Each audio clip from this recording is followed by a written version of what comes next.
Encre d'histoire, Plume et Voix, Alban de Maigret.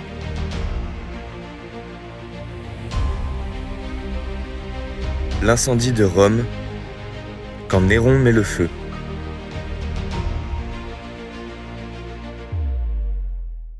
Cependant, il n'épargna ni le peuple, ni les murs de sa patrie.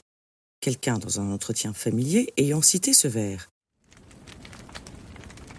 « Que la terre, après moi, périsse par le feu. Non, reprit-il, que ce soit de mon vivant. » Et il accomplit son vœu.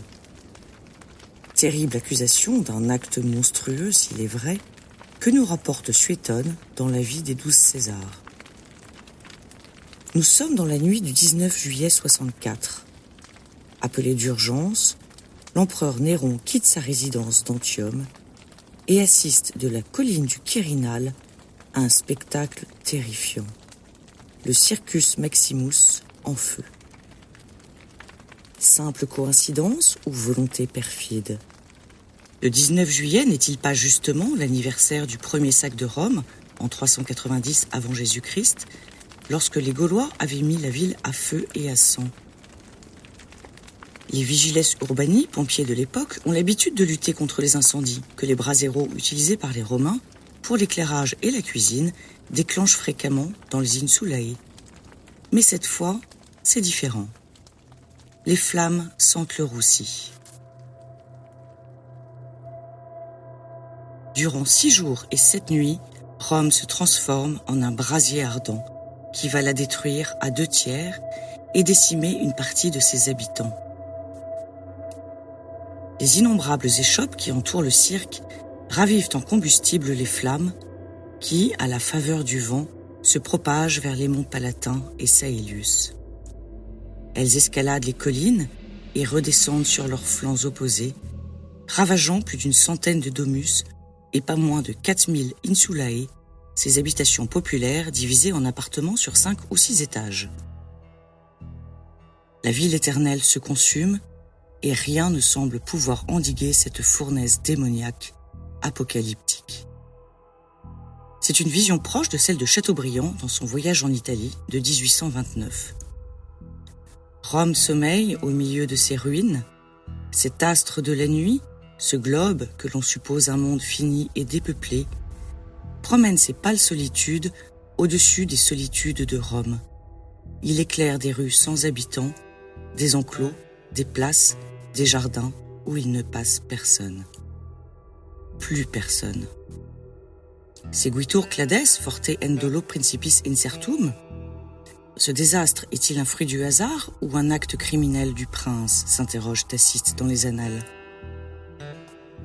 Les historiens de l'événement, Tacite est le seul à laisser un doute plus ou moins tacite sur la non-culpabilité de l'arrière-petit-fils d'Auguste dans le drame. Tous les autres, de Sénèque à Pline l'Ancien, de Dion Cassius à Suétone, font de Néron le sournois commanditaire, le mégalomane incendiaire. D'après leurs récits, des témoins auraient vu des personnes attiser le feu par ordre de l'empereur. D'autres empêchaient les secours d'éteindre les flammes. Des esclaves de chambre de l'empereur propageaient l'incendie vers l'emplacement de la future et somptueuse Domus Aurea. Les soldats interdirent l'accès à leurs maisons embrasées aux propriétaires désireux de récupérer leurs morts ou sauver quelque objet. Les efforts de Néron pour loger les sans-abri et offrir des vivres aux survivants ne suffisent pas à effacer les soupçons qui pèsent sur lui. Si ces mesures lui octroient un faible soutien populaire, le Sénat, lucide sur l'origine criminelle et impériale de l'incendie, confirme son idée que Néron n'est qu'un tyran odieux. On raconte d'ailleurs que le fils adoptif de Claude aurait joué de la lyre en chantant de sa voix romaine un poème sur la chute de Troie lorsqu'il contemplait sa ville se réduire en cendres, tel Priam, triste spectateur de la mort de ses fils et de l'anéantissement de son royaume, avant d'être lui-même sacrifié. Mais le dessein de l'empereur romain est tout autre. Il ne s'agit pas de son propre holocauste, mais celui de la ville aux 7 collines à l'aube de son apogée. Il ne s'agit pas d'un deuil, mais d'un caprice, d'une ambition personnelle. Selon les mots de Suétone, en effet, sous prétexte qu'il était choqué par la laideur des anciens édifices, par l'étroitesse et par les sinuosités des rues, il incendia Rome. Rome, qui ne s'est pas faite en un jour, est à reconstruire. Prendra-t-elle le nom de Néropolis, comme certains l'affirment ? Outre l'édification de la Domus Aurea, nouvelle résidence de l'empereur, les immeubles sont rebâtis, moins élevés et autour d'artères plus larges qu'auparavant. Néron se pose en fondateur d'une urbs plus pratique, plus superbe.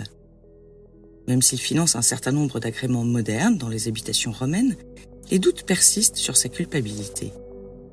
Il faut apaiser les rumeurs.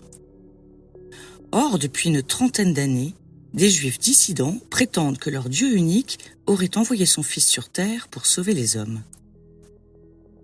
L'un de leurs meneurs, un certain Paul de Tarse, s'enflamme en professant qu'un feu purificateur brûlera les païens. Néron, comme bien d'autres d'ailleurs, voit dans ses propos une exécrable superstition selon les mots de Tacite. Les chrétiens, voilà les parfaits boucs émissaires, les incendiaires de Rome. L'empereur matricide, il a assassiné Agrippine la jeune, sa mère, fait alors subir aux chrétiens qui se rendent d'eux-mêmes ou sont dénoncés des persécutions arbitraires. Si personne ne croit à leur implication dans l'incendie, Néron espère sans doute reporter la haine des citoyens sur une autre cible que lui-même.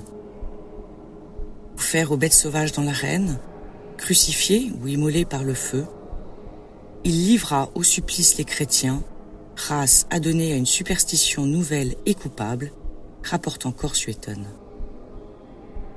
La tradition veut que saint Paul, puis saint Pierre, ait fait partie des victimes de Néron et compte parmi les premiers martyrs chrétiens. Des recherches ordonnées par le pape Pie XII attestent que le corps de saint Pierre ait été enterré sur l'emplacement de l'ancien cirque de Néron, qui se trouve aujourd'hui sous la basilique Saint-Pierre au Vatican. Si cette thèse est bien réelle, elle avérerait les paroles du Christ qui avait promis à son apôtre « Tuez Pierre, et sur cette pierre, je bâtirai mon église ». Matthieu 16-18. Néron, coupable ou pas, les historiens en débattent encore aujourd'hui. Quant à la vérité, elle restera probablement enfouie à jamais sous les cendres de Rome.